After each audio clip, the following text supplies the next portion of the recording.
About a 10-minute drive away from the Southview Cemetery, and behind me is the Utoy Church, or the Utoy Cemetery. And this tells a fascinating story of the Civil War here in Atlanta.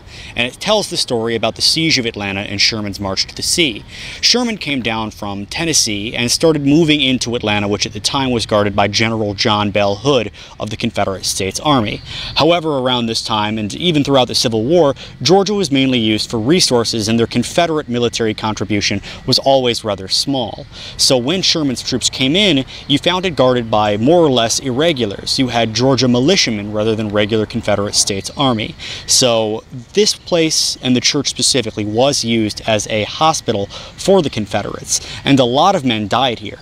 And especially as Sherman began to encircle the city, this is at the south end of it, and Sherman was coming up from the north. His tactic was to cut off the railway lines and deplete supplies. So he came in at a sort of later stage of the siege of Atlanta. But behind me are countless unmarked or unknown Confederate soldiers. And you also have, if you walk around here, I'd love to show it, a bunch of trenches, because this church was very hard holdout. They knew that Sherman was coming, so they dug themselves in this sort of very scary prototype to World War I warfare. And you also have other fascinating graves in this cemetery. You have a Revolutionary War veteran and his wife, who was the first person to be buried here.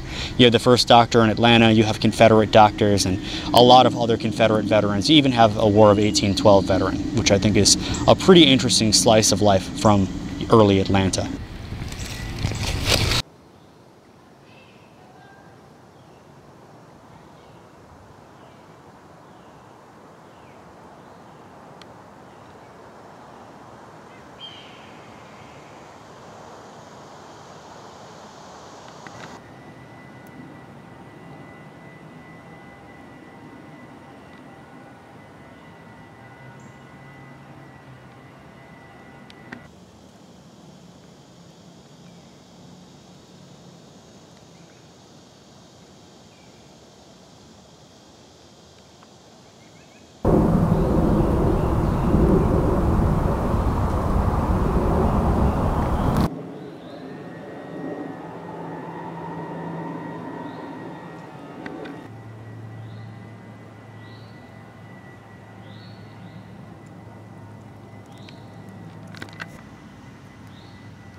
I think a fascinating thing about the Utoy Cemetery here is how you can see, much like Passchendaele and the Somme in World War I in Europe, you can see the progression of how the battle was going.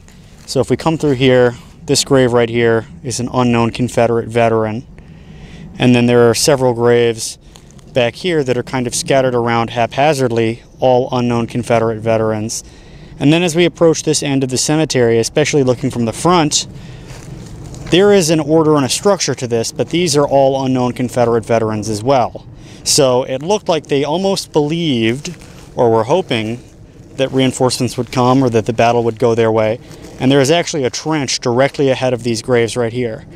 But as they realized the battle was going south, they dug in, made the trenches around this little hill, and just waited.